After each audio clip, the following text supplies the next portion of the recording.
On Father's Day, instead of a card or a call, my daughter sent me a package that hissed when I touched it. "Do not open it," my wife whispered, her face pale. I stared closer and felt the blood drain from my body. 10 minutes later, police were standing in my living room. And when I realized what was inside that box, I knew this was not a gift. It was a threat. But what she did not know is that I was done being her victim. This time there would be consequences. What would you do if the child you raised turned cruelty into a weapon against you? Before we go on, do not forget to subscribe and turn on the notification bell. We bring you new stories every day. Hit like and let us know what city you are watching from in the comments. Dad, do you even understand that I need the money now, not after you die? The coffee cup shattered on the hard wooden floor. Brown liquid spilled onto the Persian rug. Samantha's face flushed and her manicured fingers still trembled from dropping the cup. I gripped the inheritance documents tighter. 30 years of careful planning reduced to weapons. In my daughter's desperate hands, the papers crinkled under my white knuckles. "Samantha, I'm not an ATM. You'll get your inheritance when the time comes." Peter lounged deeper into our leather sofa, his smirk widening. "Come on, Will. She's your only daughter. What's a few thousand to help us out?" A few thousand, the man had no shame. Last month it was gambling debts. Before that, Samantha's shopping sprees. The request never stopped, only grew bolder. "Help you out." I stood slowly, my 66-year-old joints protesting. "I've helped you out for 3 years running. My retirement fund isn't your personal bank." Jessica appeared in the doorway, dish towel twisted in her hands. "Please, everyone, just calm down. We can talk about this reasonably." Reasonably, Samantha whirled toward her mother. "He's sitting on hundreds of thousands while we're drowning in debt." "Debt you created," I said quietly. "Debt from your choices." The family photo on the mantel faced downward. Had it fallen during Samantha's tantrum, or had someone deliberately turned it? The silver frame reflected the overhead light like a mirror, showing nothing but empty brightness. Peter shifted forward, elbows on his knees. "Look, old man, you're not getting any younger. Why not enjoy sharing your wealth while you're alive to see it appreciated?" Old man, the disrespect tasted bitter in my mouth. This from someone who never held a steady job, who lived off my daughter's credit cards and my occasional generosity because I worked 43 years for that money. Each word came out harder than the last. 43 years of 12-hour days, missed dinners, cancelled vacations. So you could have a comfortable childhood, Samantha. So, your mother and I could retire with dignity. Dignity. Samantha laughed harshly. "What's dignified about hoarding money while your daughter suffers?" "Suffers?" I looked at her designer handbag, her fresh highlights, her expensive jewelry, Peter's new sneakers. Their suffering looked remarkably comfortable. "Your suffering is self-inflicted." The words escaped before I could stop them. Every crisis, every emergency, every desperate plea for money, you created them all. The silence stretched tight as piano wire. Jessica stepped fully into the room, her face pale. "William," she whispered. "Maybe we should what?" Samantha's voice cracked like breaking glass. "Should keep enabling your selfishness. Should keep pretending you're a loving father instead of a greedy miser." The accusations hit like blows. Greedy, selfish, unloving. 33 years of sacrifice, and this was my reward. Peter stood up, his expression uglier. "You know what I think, Will? I think you enjoy watching us struggle. Makes you feel powerful, doesn't it?" "Get out." The words came from deep in my chest. "Both of you get out of my house. Your house." Samantha's eyes glittered dangerously. "This house that Mum helped to pay for. This house where I grew up. You can't just kick out your own daughter. Watch me." But she wasn't moving. Neither was Peter. They stood like predators, sensing weakness, waiting for me to back down, waiting for the usual apology, compromise, the check to buy temporary peace. Not this time. I walked to the front door and opened it wide. Cool evening air rushed in with honeysuckle scent and the distant sound of neighbors' laughter. Normal families having normal conversations. "How long had it been since we'd laughed together, Samantha?" I said without turning. "Take your husband and leave." Don't come back until you're ready for a respectful conversation about your financial problems and your solutions that don't involve my wallet. You'll regret this, she hissed, grabbing her purse. When you're old and sick and need care. Remember this moment. Remember how you chose money over family. Her heels clicked like gunshots. Peter followed, pausing at the threshold. This isn't over, old man, he muttered. Family doesn't abandon family. The door slammed hard enough to rattle the windows. The silence felt heavier than their shouting. I stood frozen hands still on the brass handle. Through the glass panels, I watched Samantha's BMW reverse hard tires spinning on asphalt. Jessica's soft footsteps approached from behind. William. I turned slowly. The living room looked like a battlefield. Coffee stains darkened the Persian rug from our 20th anniversary. Inheritance documents lay scattered like fallen leaves. The overturned family photo caught the lamplight, its silver frame winking mockingly. 43 years, I whispered to myself. What? 43 years I worked overtime shifts during her high school years so she could have new clothes, textbooks, that car for her 16th birthday. My voice caught the wedding we couldn't afford but paid for anyway. Jessica picked up the scattered papers, her movements deliberate. She's struggling, William. The gambling problem is her choice. The words came out sharper than I intended. Every casino visit, every online bet, every lie, her choices. I walked to the mantel and righted the family photo. 5-year-old Samantha smiled back, gap-toothed and innocent, sitting on my shoulders at the county fair. When had that joyful child become this manipulative stranger demanding my life savings? Remember when she wanted that dollhouse for Christmas? I asked, touching the glass. The one from the expensive toy store downtown. I worked double shifts for 2 months to afford it. Jessica's silence was answer enough. We both remembered the ballet lessons, the summer camps, the brand-name shoes, because her friends had them. Every sacrifice made gladly for our daughter's happiness. And now she throws coffee mugs at me because I won't hand over my retirement fund. She didn't throw it at you, William. She threw it at the floor. The distinction felt meaningless. The violence was the same whether at me or my possessions, the disrespect identical. I bent down and picked up an inheritance document. The legal language blurred, but I knew every clause by heart. Years of careful planning, conservative investments, delayed gratification. Also, Samantha would be financially secure after we were gone. Peter's influence, Jessica said quietly. He fills her head with ideas about what we owe her. Peter did not create her greed. He just gave it permission to show itself. The harsh truth hung between us. Our daughter had become someone we barely recognized, and we had enabled it by always giving in, always writing the check, always smoothing over her latest crisis with money. My phone buzzed a text message from an unknown number, but I recognized the style immediately. Dad, I hope you're happy. Kids need winter coats and school supplies, but apparently your precious money is more important than your grandchildren. Do not expect to see them anytime soon. Grandchildren, the ultimate weapon in Samantha's arsenal. Emma and Jake, 8 and 6 years old.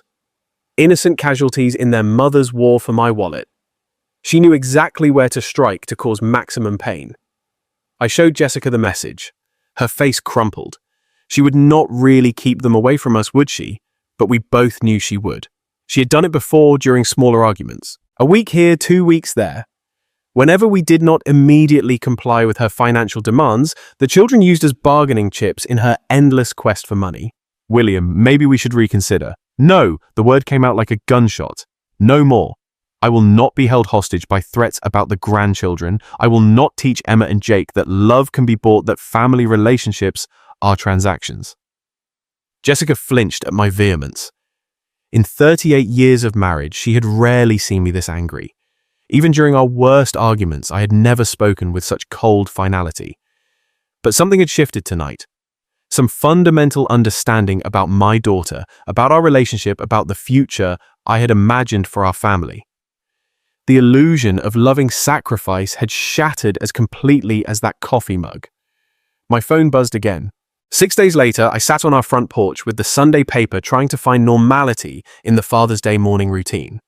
The coffee had grown cold in my mug, but I held on to it anyway, watching neighbors emerge for their weekend activities. The Hendersons were loading their car for what looked like a family outing. The Patels were working in their garden, their laughter carrying across the quiet suburban street. Jessica moved around inside the kitchen, the soft clatter of breakfast dishes drifting through the open window. We had spent the week in careful conversation, dancing around the Samantha-shaped hole in our family dynamic. Neither of us had heard from her since that night. No calls, no texts, no surprise visits demanding money or reconciliation.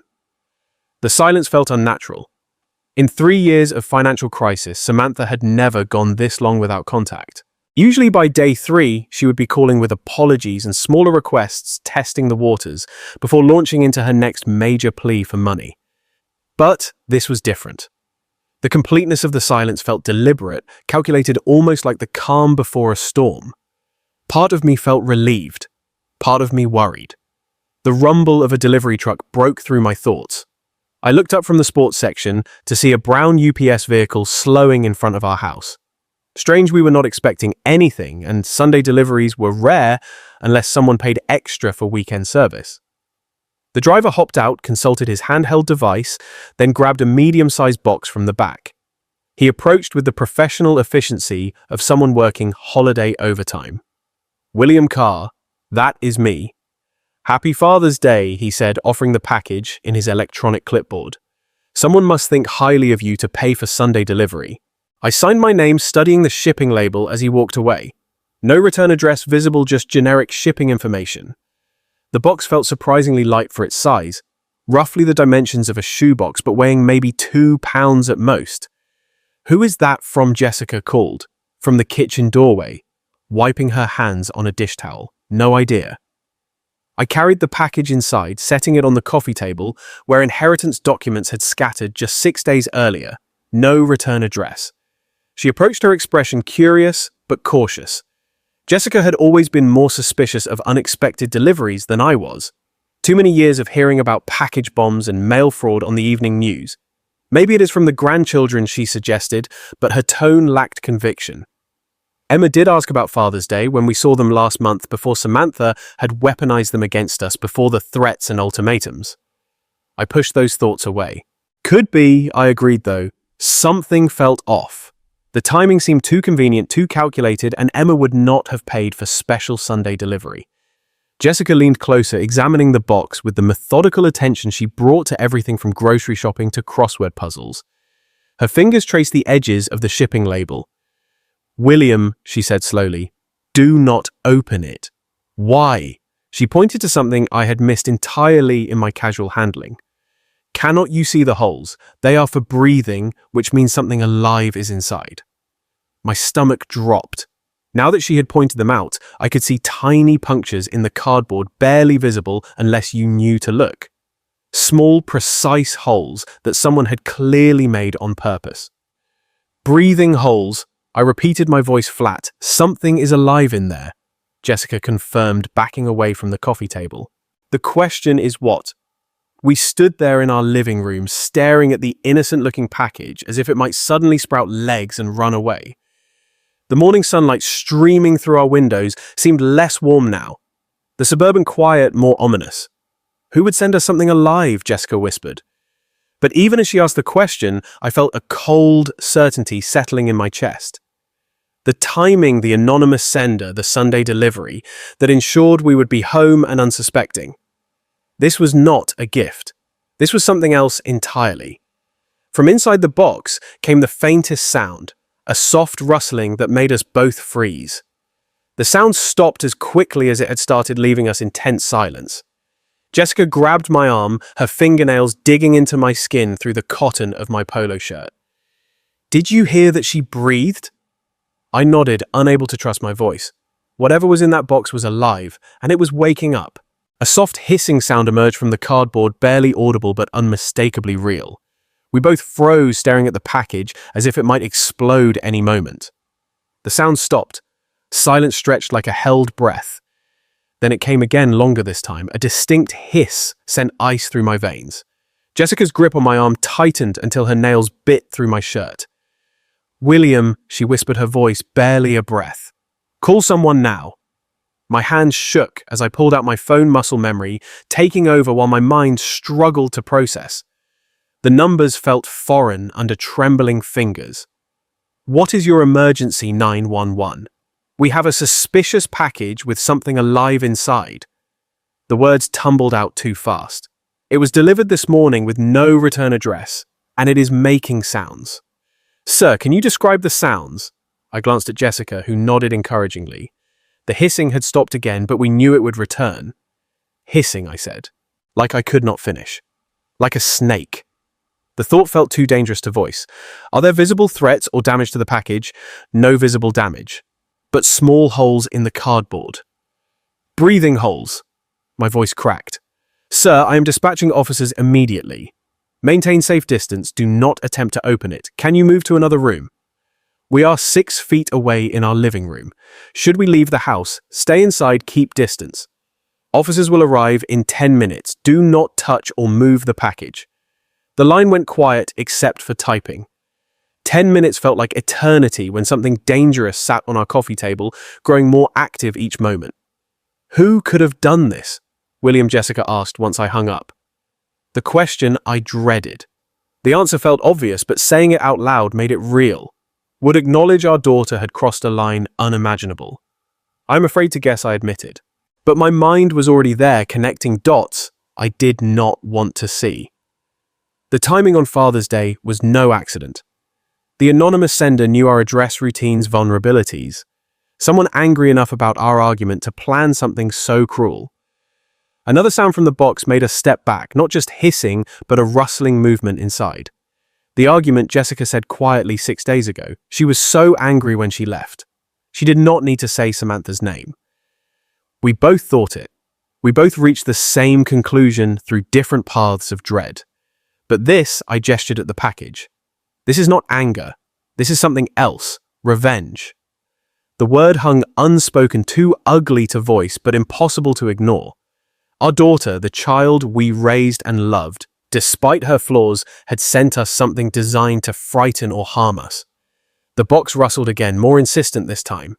Whatever was inside was awake, confused by surroundings, agitated by our voices. What kind of person does this to their own parents? Jessica's voice broke. Someone desperate, I said, though the words felt inadequate. Someone who thinks they were wronged. But deep down, I knew this was more than desperation. It required planning, calculation, a level of malice that spoke to something broken between parent and child. Samantha had not lashed out in anger. She had crafted a deliberate act of psychological warfare. The sound of car doors outside made us jump. Through the front window, I saw a police cruiser in our driveway. 2 officers walked toward our door with the stride of people trained for danger. Relief flooded me, weakening my knees. Professional help had arrived. Soon, whatever nightmare hid in that package would be someone else's to handle. The doorbell rang sharp and authoritative in the tense quiet of our home. I opened the door before Officer Todd Reeves could knock again. His presence filled the frame, tall, solid, alert, a man used to emergencies. The nameplate read T. Reeves. Mr. Carr, I am Officer Reeves. We received your call about a suspicious package. Yes, thank you for coming quickly. I stepped aside. It is in the living room. He wiped his boots on the mat before crossing the threshold. Jessica appeared in the hall, still in her apron, hands twisting nervously. Officer, we are grateful you are here. We did not know what else to do. You did the right thing, ma'am. His voice carried calm authority. Can you show me the package? We led him to the living room, where the box sat on the coffee table, looking smaller now. Officer Reeves approached, carefully pulling latex gloves from his belt. When did this arrive? About 35 minutes ago, I said. Sunday delivery. Someone paid extra for weekend service. He examined the label without touching the box. No return address? And you heard sounds from inside? Hissing, Jessica said softly, like she could not finish. Like a snake, Officer Reeves completed. I have handled similar cases, usually non-venomous, but we take precautions. He reached for his radio. I am calling animal control. They have the equipment for removal. Dispatch this is Unit 47, requesting animal control at 147 Maple Street. Suspected snake delivery. The radio crackled back. 20 minutes for animal control. Officer Reeves turned to us, shifting from efficiency to curiosity. Do you have any idea who might have sent this? The question I dreaded. I felt Jessica's eyes on me, waiting for my response. I do not know, I said carefully. Probably just kids playing pranks. His gaze sharpened. Kids would need access to live animals materials your address. This required planning and resources. My mouth went dry. He was right. Someone with means and motive had deliberately sent us a snake on Father's Day. Have you had conflicts? Family disagreements, family disagreements. The phrase hung like an accusation. Jessica tensed beside me. Both of us walking the tightrope between honesty and loyalty. Nothing that would lead to this, I managed. Officer Reeves studied my face, noting hesitation, but did not push. Instead, he pulled a notebook. Any unusual charges on your credit cards? Pet stores, exotic suppliers. The question hit like a blow. Pet stores. The memory struck with terrible clarity. That charge I noticed on last month's statement. Samantha used my card for emergencies. Reptile Palace 127.50. I assumed it was for the grandchildren. Not a snake. Never a snake. Mr. Carr, are you all right? I forced my face neutral, though my heart pounded. I am fine, just processing this. But I was not fine. The puzzle pieces fell into place, the timing knowledge of our routines, access to my card, the cruelty of choosing Father's Day. My daughter had sent me a snake. Have you ever realized someone you love planned something cruel against you and it broke your trust completely? Share your feelings in the comments. Even comment number 1 if you have ever lived through such betrayal. Will you be filing a formal report? Officer Reeves asked. We can investigate the package origin pursue charges if we identify the sender. I looked at Jessica, saw the same conflict behind her eyes. Part of me wanted justice, but the larger part, the part that had spent 34 years protecting Samantha despite her flaws, could not turn her over to police. No, I said quietly. I do not want to make a mountain out of a molehill. If it is just a prank, filing charges seems excessive. Officer Reeves made a note, though his expression suggested he had heard this response before. Family loyalty trumping justice, even when family members crossed dangerous lines. Another vehicle pulled into our driveway. Through the window, I could see a white van with Animal Control Services painted on the side. That will be Mike Johnson, Officer Reeves said. Best wildlife specialist in the county. He will have this resolved safely within the hour. But as I watched the animal control officer grab his equipment, I knew the real situation was just beginning. Mike Johnson, from Animal Control, worked with the methodical efficiency of someone who had handled stranger situations than ours. Within 20 minutes, he had safely extracted a 3-foot corn snake from the shipping box, confirmed it was non-venomous, and loaded it into a secure carrier for transport to a local reptile rescue. Beautiful specimen, he said, securing the carrier in his van. Someone paid good money for this one. Corn snakes make excellent pets when properly cared for. Shame someone used it for whatever this was. Officer Reeves shook hands with both of us before departing. Call if you remember anything else about possible senders. Mr. Carr, even pranks like this can escalate if left unchecked. I nodded, maintaining the facade of cooperation while my mind churned with darker possibilities. Both vehicles disappeared down our quiet suburban street, leaving Jessica and me alone with the morning's aftermath. The living room felt different now, violated somehow despite the professional cleanup. The coffee table bore faint water stains where Mike had disinfected the surface. The scattered inheritance documents had been restacked neatly, but their symbolic power had shifted. They were no longer tools of family planning, but evidence of the betrayal that had triggered this morning's events. Jessica busied herself in the kitchen, running water in the sink with unnecessary vigor, stress cleaning her standard response to family crisis. I stood at the front window watching the Hendersons return from their Father's Day outing, their car loaded with picnic gear and children's laughter. Normal families, normal Sunday mornings, normal fathers who did not receive venomous surprises from their daughters.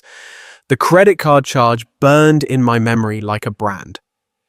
Reptile Palace, 27.50, 3 weeks ago, right after our argument about the inheritance. Perfect timing for planning revenge. My phone felt heavy in my hands as I scrolled to Samantha's contact information. Her smiling photo looked back at me, a picture from Emma's birthday party last year, before the financial demands had escalated, before the threats about grandchildren access, before this morning's snake delivery. Are you really going to call her Jessica? asked quietly from the kitchen doorway. I need to know for certain. And if she admits it, the question hung between us like a challenge. What would I do if my suspicions were confirmed?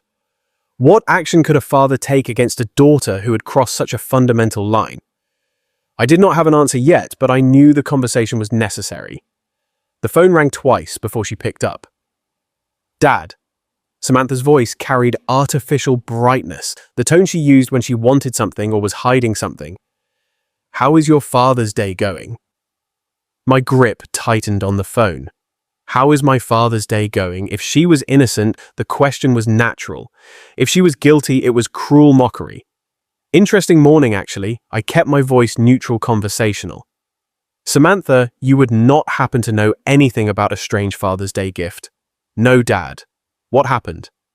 Her response came quickly, almost too quickly, but it was what happened next that confirmed my worst suspicions.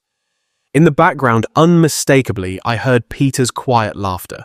Not the surprised chuckle of someone hearing unexpected news, but the satisfied snicker of someone who thought they had gotten away with something clever. The sound hit me like a physical blow. All doubt vanished in that moment of careless amusement. My daughter had sent me a snake, and her husband found it entertaining. Just some confusion with the delivery, I said, fighting to keep my voice steady. Nothing important. I should let you go. Are you sure everything is okay? You sound strange. Strange. I was discovering that my only daughter had tried to terrorize me with a live reptile, and she thought I sounded strange. Everything is fine, Samantha. Enjoy your Sunday. I ended the call before she could respond, before my carefully maintained composure could crack completely. The phone trembled in my hands as the full weight of betrayal settled over me. Jessica appeared at my side, reading my face with the intuition of 38 years of marriage. You heard something? Peter laughed. The words came out flat, emotionless in the background. When she asked what happened, he laughed like it was the funniest joke he had ever heard. Her hand found my arm, a steadying presence in the shifting landscape of our family dynamics. What are you going to do? I looked down at the phone, then toward my home office, where the computer held access to bank accounts, credit cards, and all the financial tools that had kept Samantha afloat for 3 years running.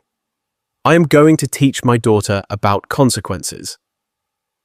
7 o'clock found me sitting in my home office, door closed, computer humming quietly in the evening stillness. I had spent the afternoon in careful thought, walking through our neighborhood, reviewing 30 years of financial decisions that had brought us to this moment. The anger had settled into something colder, more purposeful. My desk held the accumulated evidence of a father's generosity. Bank statements showing monthly transfers to cover Samantha's rent. Credit card bills I had paid without question. Insurance premiums, car payments, emergency loans that were never repaid. 3 decades of enabling disguised as love. The leather portfolio beside my keyboard contained documents I had reviewed dozens of times. Copies of checks written for her wedding receipts from the car I had sold to pay her gambling debts. Bank transfers labeled emergency assistance that had become monthly obligations. Each piece of paper told the same story of a daughter who had learned to see her father as an endless source of money rather than guidance. The computer screen glowed as I navigated to our online banking portal. My fingers moved steadily across the keyboard, typing the familiar passwords I had never shared with Samantha, though she had managed to access plenty without them. First, the credit card account, the same one that showed the Reptile Palace charge from 3 weeks ago. Samantha appeared as an authorized user, a status I had granted her during college for emergencies, 20-year-old emergencies that had multiplied into a permanent lifestyle. I clicked on Manage Users. The system prompted me with security questions. My mother's maiden name, the street where I grew up, simple answers that unlocked access to tools I should have used years ago. Remove authorized user, the screen asked in neutral blue text. My cursor hovered over confirm for perhaps 10 seconds, not from hesitation, but from the profound shift I felt occurring within myself. 30 years I have funded your irresponsibility. Enough, I clicked. User access revoked. Changes will take effect within 1 business hour. Next came the PIN changes. Samantha had somehow learned the numbers, probably watching over my shoulder during one of our many financial rescue missions. I selected new digits the year Jessica and I were married. Numbers that meant something to our relationship, but nothing to our daughter's schemes. The automated payments required more attention. Monthly transfers to her checking account. The recurring payment for her car insurance. A subscription service for her gym membership that she had convinced me was essential for her mental health. Each cancellation required confirmation. A digital paper trail of my decision to stop being her private bank. My hands remained steady throughout the process, no trembling, no hesitation. This was not cruelty, it was overdue accountability. I remembered the conversation last month when she had called sobbing about the gambling debts, how she had promised this was the last time, the final crisis I would need to solve. I had believed her, transferred another $5,000, and told Jessica we were helping our daughter learn responsibility. Instead, I had been teaching her that consequences were optional. The final screen showed a summary of changes. Credit access removed. Automatic payments cancelled. PIN codes updated. The work of 30 years of enabling undone in 30 minutes of methodical clicking. Save changes. Outside my office window, the suburban evening continued its peaceful rhythm. The Hendersons were grilling dinner in their backyard. Mrs. Patterson walked her small dog past our mailbox. Normal families living normal lives, probably not dealing with adult children who sent live snakes as Father's Day gifts. I clicked save. The confirmation appeared instantly. Account changes processed. Updated information would be available immediately. Leaning back in my leather desk chair, I felt something I had not experienced in years when it came to Samantha control. Not the desperate reactive scrambling to fix her latest crisis, but the calm authority of a parent who had finally remembered that love sometimes requires saying no. Tomorrow morning, she would discover that her financial safety net had been removed. Her credit card would be declined. Her automatic payments would bounce. Her assumed access to my resources would simply end. For the first time in decades, the consequences of her choices would be entirely her own responsibility. The phone on my desk remained silent, but I knew that would not last long. Morning arrived with unusual peace. I sat at our kitchen table with coffee and the newspaper, watching sunlight filter through Jessica's herb garden on the windowsill. For the first time in years, I felt no anxiety about potential financial emergencies, no dread of manipulative phone calls. Jessica moved quietly around the kitchen, refilling my coffee cup with the comfortable efficiency of 38 years of shared mornings. She had asked no questions about my evening in the office, but her slight smile suggested she understood perfectly what I had accomplished. The phone rang at 8:15. Samantha's name appeared on the caller ID, exactly as expected. I let it ring twice more before answering, using those extra seconds to center myself. "Good morning, Samantha. Dad, what have you done?" "My card is not working." Her voice hit me like a physical assault, shrill with panic. I tried to buy groceries and it was declined. The automatic payment for my car insurance bounced. What is happening?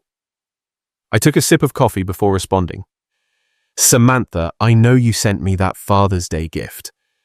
The silence stretched for several heartbeats. When she spoke again, her voice had shifted from panic to defensive fury. "You have lost your mind. How could you set me up like this? Set her up. Not what are you talking about?" Or what Father's Day gift? The woman who had sent me a snake was now accusing me of setting traps. Her reaction told me everything I needed to know. I did not do anything, I said calmly. I simply stopped paying for your irresponsibility. This is insane. You cannot just cut me off without warning. I have bills, obligations, responsibilities. Responsibilities. I let the word hang between us, like the responsibility to treat your parents with basic respect, like the responsibility to handle your own finances instead of depending on mine. Jessica had stopped her morning routine to watch my face, reading my expressions for signs of stress. But I felt remarkably calm, almost detached from Samantha's hysteria. "Dad, please, you do not understand. Peter and I are struggling right now. The apartment rent is due, and my car payment, your car payment that I have been making for 2 years. Your apartment rent that comes out of my account every month. Perhaps it is time you understood what actual financial responsibility looks like." "Fine. You want to play games?" Her voice rose to a pitch that would have concerned me yesterday. "Do not expect to see your grandchildren anytime soon. Emma and Jake will not even remember you by the time. Samantha, I cut her off with quiet firmness. Those threats stopped working yesterday morning. The phone went silent except for her rapid breathing. I could almost hear her recalibrating, searching for the manipulation tactic that had always worked before. I cannot believe you are doing this to me, she whispered, switching to the victim voice that had opened my wallet countless times. I am your daughter. I am struggling. And instead of helping me, you are punishing me for something I did not even do. Something she did not even do. Still, no direct denial, no confusion about what gift I had referenced. Just the blanket deflection of someone who knew exactly what she had done and was angry about facing consequences. Your struggle is not my responsibility, I said. Your choices created your situation. Your choices sent that package. Your choices will determine what happens next. You are being ridiculous. One little prank and you completely lose your mind. One little prank. There it was. Not quite a confession, but close enough to confirm what her panicked overreaction had already revealed. She had sent me a live snake as a little prank and now expected me to continue funding her lifestyle. A prank involving a dangerous animal is not little Samantha. And a father cutting off financial support after 30 years of enabling is not losing his mind. It is finally finding it. Her voice turned arctic. This is not over, old man. You think you can control me by controlling money. We will see about that. The line went dead. I set the phone down gently and looked at Jessica, who had watched the entire conversation with growing admiration. The morning sunlight still streamed through her herbs. The coffee still tasted perfect. She is coming here, Jessica said quietly. I nodded, probably with Peter. They will want to continue this conversation in person. Are you ready for that? I thought about the question seriously. Was I ready for my daughter to arrive at our home with her unemployed husband demanding access to money she had never earned, threatening grandchildren she had already weaponized? Yes, I said. I think I am. The sound of a car engine roaring into our driveway shattered the morning calm. Tires squealed against asphalt as the vehicle stopped abruptly, followed by the sharp slam of two car doors. Jessica and I exchanged a glance. We both knew who had arrived. Heavy footsteps marched across our front walkway with determined rhythm. The doorbell rang once sharp and demanding, then immediately again when no one answered fast enough. I stood slowly, feeling remarkably calm despite the approaching storm. Stay here, I told Jessica quietly. No. Her voice carried unexpected strength. We are in this together. The doorbell gave way to aggressive knocking. I walked to the front entrance and opened it to find Samantha and Peter standing on our porch, like a two-person army ready for battle. Samantha's face was flushed red with anger, her hair disheveled, as if she had dressed hastily and driven here in fury. Peter loomed behind her, his expression dark with malice I'd never seen directed at me before. Dad! Samantha's voice vibrated with barely controlled rage. We need to talk. We already talked this morning. I remained in the doorway, not inviting them inside. I thought I was quite clear. Clear? She laughed harshly. You were insane. You cannot just cut me off because of some ridiculous misunderstanding about a Father's Day package. Even now, standing on my doorstep demanding money, she could not bring herself to admit what she had done. There is no misunderstanding, Samantha. You sent me a snake, I responded appropriately. Peter stepped forward, his bulk filling more of the doorway. Look, old man, maybe you did not think this through properly. Samantha has expenses, responsibilities. Kids need things. Kids whose mother threatens to keep them away from their grandparents when she does not get money, I replied evenly. Samantha's face contorted with desperate fury. Fine. You want to play hardball? You will never see your grandchildren again. Emma and Jake will grow up knowing their grandfather chose money over family. The words that had once been my greatest fear now felt powerless against the clarity I had gained. I looked at my daughter and saw not the child I had raised, but the manipulative stranger she had become. Samantha, I said quietly, that is not a threat, that is a blessing. The shock on her face was complete. This was not the response she had expected, not the devastating blow that had always brought me to my knees before. Peter's mouth fell open. You, what? Samantha stammered. If you are the kind of person who uses children as weapons against their grandparents, then perhaps it is better that they are not exposed to that kind of manipulation while they are young. Peter's expression shifted to something darker. He stepped forward, close enough that I could smell the anger radiating from him. "We know where you live, old man," he said, his voice low and menacing. "We know your routines, your schedule. You might want to reconsider your position." I felt Jessica tense behind me, but I remained perfectly still. "Are you threatening me, Peter? I'm just saying that family relationships work both ways. You want to cut us off? Fine, but do not expect us to just disappear quietly." Actually, I said, that is exactly what I expect. And if you choose not to disappear quietly, that becomes a matter for the police rather than family negotiation. Samantha grabbed Peter's arm, perhaps sensing he was pushing into territory that could have legal consequences, but her touch did not calm him. It seemed to fuel his aggression. "You think you are so smart," Peter continued. "You think cutting off our money makes you powerful. There are other ways to get what we need. I am sure there are," I agreed. "Like getting jobs, for instance. Novel concept. But people have been supporting themselves through employment for centuries. This is not over." Samantha hissed, her desperation transforming into pure venom. "You will regret treating us like this. Family does not abandon family, and there will be consequences."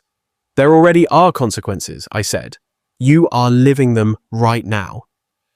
They stared at me for a long moment, perhaps finally understanding that no amount of threats, guilt, or manipulation was going to restore their access to my resources. The man who had spent 30 years being their personal bank had simply closed.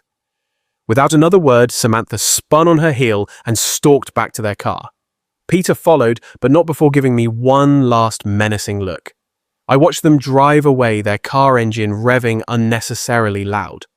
Only when their tail lights disappeared did I close the front door and turn to Jessica. Her face was pale, but her eyes held something I had not seen in years. Pride. "We are going to need legal advice," I said. Evening brought the quiet normality that had become precious in our house. Jessica and I sat at our kitchen table after dinner, the domestic routine providing comfort after the morning's chaos. She sipped chamomile tea while I nursed my second cup of coffee, both of us processing the day's events. The kitchen had always been our sanctuary for serious conversations. It was here we had discussed buying the house, planned for retirement, talked through concerns about Samantha's early struggles with money. Now it served as the place where we contemplated the complete breakdown of our family relationship. "I keep thinking about when she was 8, Jessica said quietly. "Remember the Mother's Day breakfast she made, burned toast and orange juice with too much pulp? But she was so proud." I did remember Samantha in her pink pajamas standing on a kitchen stool to reach the counter, determined to surprise us with breakfast in bed. The memory felt like it belonged to someone else's family now. "She used to draw us pictures," I said. "Stick figures of our family holding hands. I kept them in my office desk drawer for years. I still have some in that memory box upstairs." Jessica's voice carried maternal grief. "William, she is still our daughter, despite everything that has happened today." The words I had been expecting all day. Jessica's instinct to heal, to find middle ground, to somehow restore what had been broken. It was one of the qualities I had fallen in love with, this unwavering belief that families could overcome anything. "Jess," I said gently, she crossed a line. "I have one more step to take." Her teacup paused halfway to her lips. "What kind of step?" I looked at my wife's face, seeing the concern there, the hope that whatever I was planning might somehow bring our daughter back instead of pushing her further away. How could I explain that bringing her back was no longer the goal? "Something permanent," I said. "Something that ensures this morning's scene never happens again." "You are talking about changing the will." It was not a question. Jessica knew me well enough to follow my thought process, to understand that legal protection was the only solution left among other things. Yes, she was quiet for a long moment, wrestling with the implications. Changing our estate planning would be more than a financial decision. It would be a formal acknowledgement that our daughter was no longer trustworthy. "The grandchildren," she said finally. "Emma and Jake, they will be better off not learning that love can be purchased with money." I reached across the table and took her hand. Jessica, what she did today was not desperation. It was calculated cruelty. The snake, the threats, the manipulation, that is who she has chosen to become. But if we cut her out completely, we protect ourselves from future abuse. We protect our marriage from constantly managing her crisis. We protect our retirement from being slowly drained away by someone who sees us as a resource rather than parents. Jessica squeezed my hand, her thumb tracing across my knuckles, in the gesture that had comforted me through decades of smaller challenges. This was not a smaller challenge, though. This was the end of something fundamental. Will it stop her, she asked. If you change everything legally, will she finally leave us alone? It will remove her incentive for contact. No access to money, no inheritance to protect, no leverage to maintain. She will have to find other people to manipulate. The pragmatism of it felt cold but necessary. Samantha would move on to easier targets, people who had not yet learned to recognize her patterns. I hate that it has come to this, Jessica whispered. So do I. But I will not spend our remaining years being held hostage by threats and manipulation. I will not let her destroy what we have built together. Outside our kitchen window, the suburban evening continued its peaceful rhythm. The Hendersons were walking their dog. Mrs. Patterson was watering her garden. Normal people living normal lives. When will you do it? Jessica asked. Tomorrow morning. I will call Margaret Summers first thing. She has handled our legal work for 15 years. She will know exactly what needs to be done to make it ironclad. Jessica nodded slowly, accepting the inevitable, even as it broke her heart. And if Samantha finds out, she will eventually, but by then, the legal protections will be in place. Her anger will not be able to touch us anymore. I stood up from the table, carrying our empty cups to the sink. Behind me, I heard Jessica's quiet sigh. Not disagreement, but grief for the daughter we had lost. Tomorrow, I would take that final step. Tonight, I would hold my wife and let her mourn the family we had thought we were. Margaret Summers' law office occupied the third floor of a granite building downtown. Its walls lined with legal volumes that spoke of 15 years protecting families like ours. I sat across from her mahogany desk with a manila folder of documents, feeling calmer than I had in weeks. William, she said, removing her reading glasses. When you called this morning, you mentioned needing comprehensive legal protection. Tell me what has been happening. Margaret had handled our Will's property transfers and Jessica's mother's estate. She knew us as the stable couple who planned ahead and paid bills promptly. What I was about to describe would sound like a different family entirely. I explained the inheritance argument, the snake delivery, the blocked credit cards, yesterday's threatening confrontation. Margaret listened without interruption, occasionally making notes, her expression growing more serious with each detail. Peter said, "They know where we live, know our routines," I concluded. It felt like a direct threat. She set down her pen and leaned back. "William, this goes beyond a family disagreement. You are describing harassment and intimidation. We need to address this on multiple fronts." "That is what I was hoping you would say." Margaret pulled out a fresh legal pad. "Let us start with your will. You mentioned wanting to restructure your inheritance. I want my money to go to my grandchildren's education, not to my daughter's casino," I said. "That is a wise decision, William." Her voice carried professional warmth. "We can create an educational trust fund that provides for Emma and Jake's schooling college expenses and legitimate educational needs while preventing any access by their parents." She outlined the framework. An independent trustee would manage the funds, releasing money only for documented educational expenses.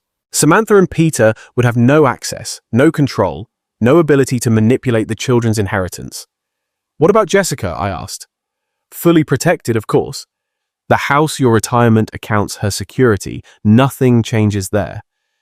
This only affects what would have gone to Samantha." Next came the restraining order documentation.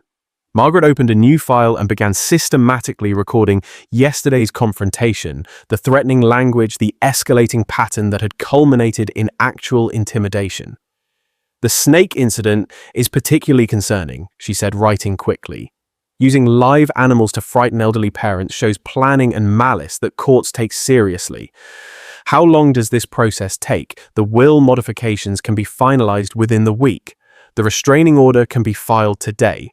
Once it is granted, any contact from Samantha or Peter becomes a legal matter rather than a family dispute." I felt something release in my chest, a tension I had been carrying for months. The weight of being perpetually available for Samantha's crisis, of walking on eggshells to avoid triggering her threats of enabling destructive behavior, all of it was ending. "There is one more thing," Margaret said. "Based on what you have described, I recommend documenting everything for potential future legal action. Keep records of any attempts to contact you, any violations, any attempts to involve the grandchildren. You think it will get worse before it gets better. People who use manipulation and threats do not usually accept boundaries gracefully. When Samantha discovers she has been cut out of your will and served with a restraining order, her reaction may be significant. But that no longer frightened me. With legal protections in place, her anger would be directed at a system designed to handle such behavior, not at two elderly parents trying to enjoy their retirement." Margaret's assistant brought in the prepared documents. As I signed my name to each page, I felt the satisfying finality of decisions made and implemented.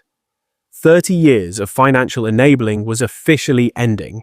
Our home would be legally protected from harassment. The restraining order should be approved by end of business today. Margaret said court officers will serve both Samantha and Peter by tomorrow morning. After that, any contact with you or Jessica becomes a criminal matter. I stood to leave, shaking hands with the woman who had just helped me reclaim control of my own life. Outside her office windows, the city continued its normal rhythm. William Margaret called as I reached her door. "You have made the right choices. Your family's safety and security come first."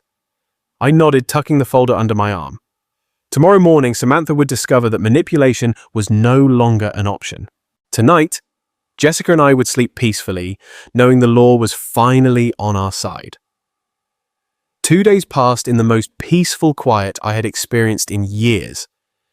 Jessica and I fell back into the comfortable routines that had been constantly interrupted by Samantha's crisis. Morning coffee without dreading phone calls, afternoon walks without checking for missed messages, evening dinners without discussing the latest financial emergency. On Thursday afternoon, Margaret called to confirm what I had been anticipating. "William, the documents were delivered at 2:15 today. Both Samantha and Peter have been served with the restraining order, and they have received copies of the will modifications. It is done." I thanked her and hung up, then sat quietly in my chair for several minutes. Outside our window, Mrs. Patterson was planting spring flowers in her garden. The Hendersons' children were riding bicycles on the sidewalk. Normal, suburban life, continuing its peaceful rhythm. The papers were delivered, Jessica asked from the kitchen doorway. "This afternoon," I confirmed, "it is finished." She came and sat beside me, taking my hand in hers.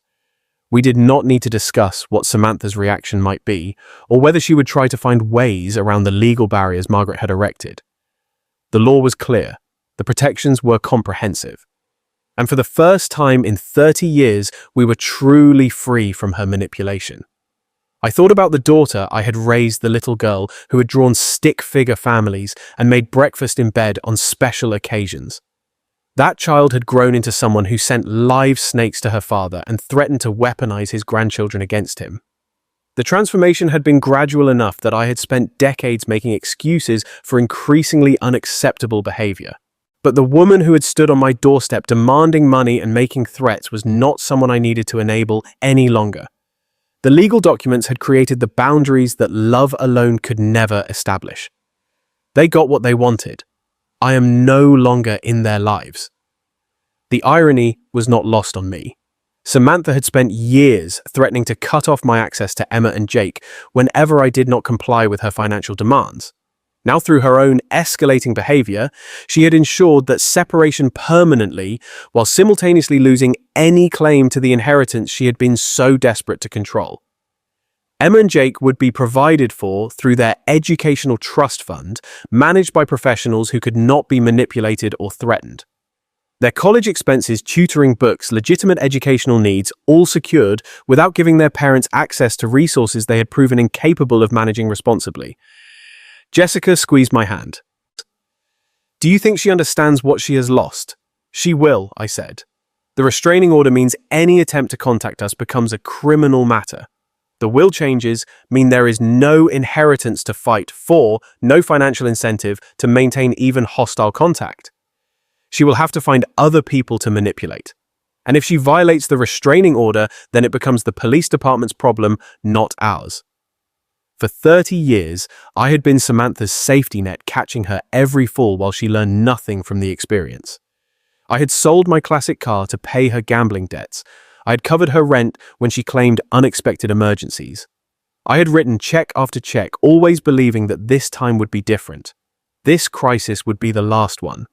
The snake had been her final communication with me. Everything she wanted to say about our relationship had been contained in that box, dangerous, venomous, designed to frighten and intimidate. But instead of driving me back into compliance, it had driven me to Margaret's office and the legal protections I should have sought years earlier. As the sun set through our kitchen window, Jessica and I prepared dinner together with the easy cooperation of a couple who no longer carried the weight of constant family drama. No phone calls interrupted our conversation. No emergency texts demanded immediate financial rescue. No threats hung over our heads about access to grandchildren.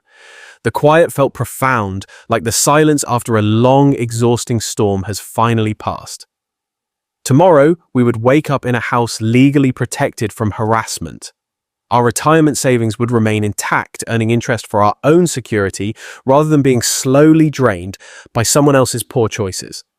Our marriage would continue without the constant stress of managing an adult child's manufactured crisis. I had reclaimed my role as a father who loved his daughter enough to refuse to enable her destruction of herself and others. Legal boundaries had replaced emotional manipulation. Professional consequences had replaced family guilt. The law had given me back my life. Tonight, for the first time in decades, I would sleep without wondering what tomorrow's crisis would cost me. And as I sat there in the quiet of my home, I realized something even more important. Love is not measured by the number of times you rescue someone from the consequences of their own actions. Love is sometimes saying no. It is sometimes building walls strong enough to protect what matters most, even when those walls must rise against your own child. I spent 30 years confusing sacrifice with love, thinking that writing one more check or covering one more debt proved my devotion as a parent. But true devotion is refusing to let someone drag you down into the pit they keep digging for themselves. I have learned that peace is not given to us, we must claim it. That boundaries are not betrayals, they are acts of survival. And that freedom sometimes means closing the door on those who keep trying to burn your house down from the inside. I did not lose a daughter today. I chose to protect my wife, my marriage, my peace, and my future. I chose to let go of manipulation, and in doing so, I found myself again. Have you ever reached a moment where you realized that saying no was the most loving choice you could make? Share your story in the comments. I would truly like to listen to your experiences and reflections.